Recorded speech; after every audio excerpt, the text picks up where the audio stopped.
Chapter 9 Bryce Looming large and smelly. Sunday, I woke up feeling like I'd been sick with the flu, like I'd had one of those bad, convoluted, unexplainable fever dreams. And what I figured out about bad, convoluted, unexplainable dreams of any kind is that you've just gotta shake them off. Try to forget that they ever happened. I shook it off, all right, and got out of bed early because I had eaten almost nothing the night before and I was starving. But as I was trucking into the kitchen, I glanced into the family room and noticed that my dad was sacked out on the couch. This was not good. This was a sign of battle still in progress, and it made me feel like an invader in my own territory. He rolled over and kind of groaned, then curled up tighter under his skinny little quilt and muttered some pretty unfriendly sounding stuff into his pillow. I beat it into the kitchen and poured myself a killer bowl of cornflake. Then, and I was about to drown it in milk when my mother comes waltzing in and snatches it away from me. "You're going to wait, young man," she says. "This family is going to have Sunday breakfast together." "But I'm starving." "So are the rest of us. Now go. I'm making pancakes. And you're taking a shower. Go." Like a shower's going to prevent the imminent starvation. But I headed down to the bathroom, and on my way I noticed that the family room was empty. The quilt was folded and back on the armrest. The pillow was gone.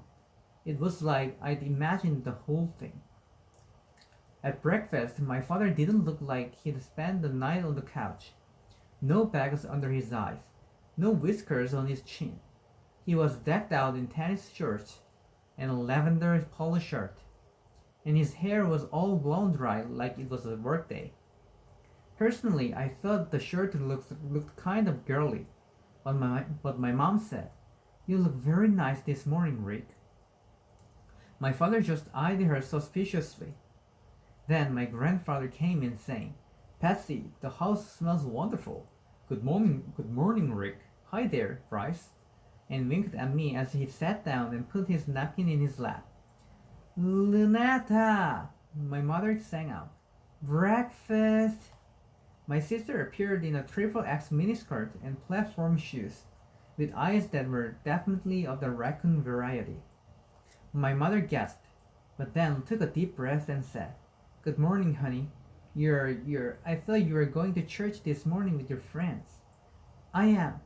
Lunetta scoured and sat down.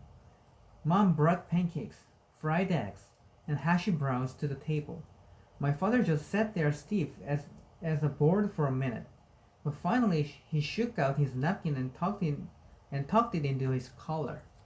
"Well," my mother said as she sat down, "I have come up with a solution to our situation."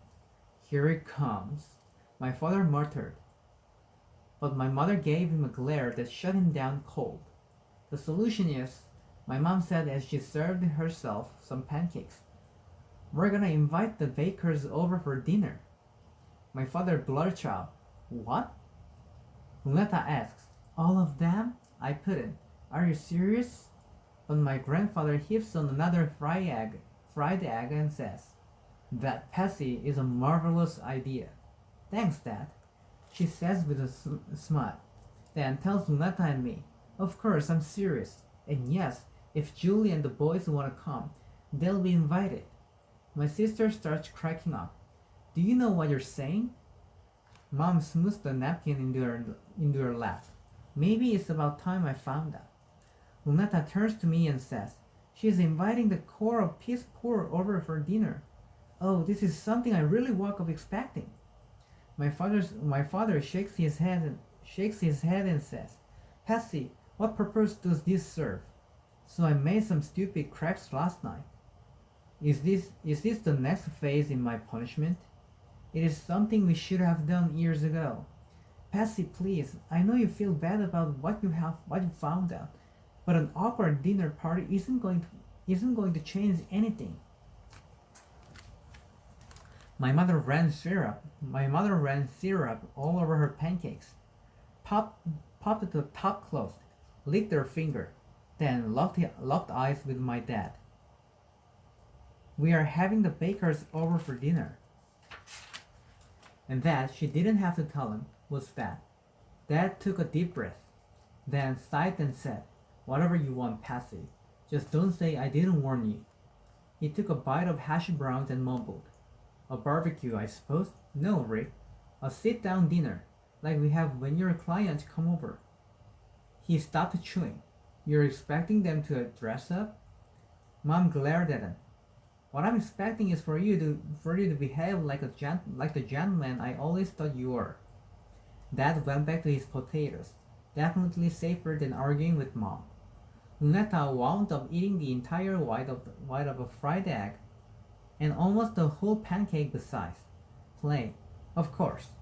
But from the way she was gloating and giggling as she ate, it was obvious that at least she was in a good mood. Granddad ate plenty, even for it, but I couldn't tell what he was thinking. He was back to looking more granite than human. Me, I'd started tuning in to the fact that tuning in to the fact that this dinner could be more than awkward. It could be trouble. Those rotten eggs were back from the grave, looming large and smelly right over my head.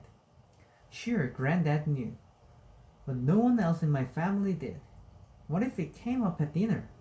I'd be that fried, club-faced meat. Later, as I was brushing my teeth, I considered bribing Julie, getting her on board so that nobody brought up the subject of eggs. Or maybe I could sabotage the dinner somehow, make it not happen. Yeah, I could. I stopped myself and looked in the mirror. What kind of wimp was I? Anyway, I sped and headed back to find my mom. "What is it, honey?" She asked me as she wiped off the griddle. "You look worried." I double checked to make sure my dad or Lunetta wasn't lurking around somewhere, then whispered, "Will you swear to secrecy?" She laughed. "I don't know about that." I just waited. "What can be?" she said, then looked at me and stopped cleaning. "Oh, it is serious, honey. What's wrong?" It had been ages since I'd voluntarily fessed up about something to my mom. It just didn't seem necessary anymore. I'd learned to deal with things on my own. At least, that's what I thought, until now. She touched my arm and said, "Bryce, tell me, what is it?" I hopped up to sit on the counter, then took a deep breath and said, "It's about Julie's eggs." "About her eggs?" "Yeah. Remember that whole chicken hen salmonella disaster? That was quite a while ago, but sure. Well, what you don't know is that Julie didn't bring eggs over just that once. She'd been bringing them over every week, or about that. Anyway, she has. Why didn't I know about this? Well, I was afraid Dad would get mad at me for not telling her we didn't want them, so I started intercepting them.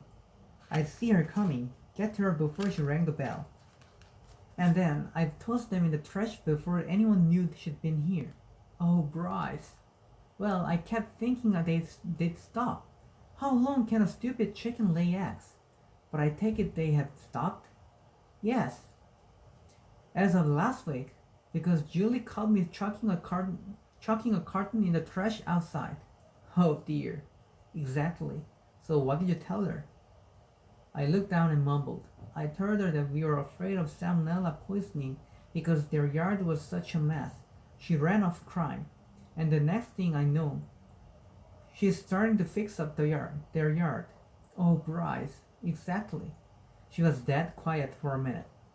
Then, very softly, she said, "Thank you for your honesty, Bryce. It does help to explain a lot." She shook her head and said, "What that family must think of us," and got back to cleaning the griddle. "All the more reason to have them over for dinner, if you ask me." I whispered, "You're sworn to secrecy on this whole egg thing, right?" "I mean," Julie told Granddad, "so he knows. But I don't want this to spread too." You know that. She studied me a minute, then said, "Tell me you've learned your lesson, honey." "I have, Mom." "Okay then." I let out a big sigh of relief. "Thanks."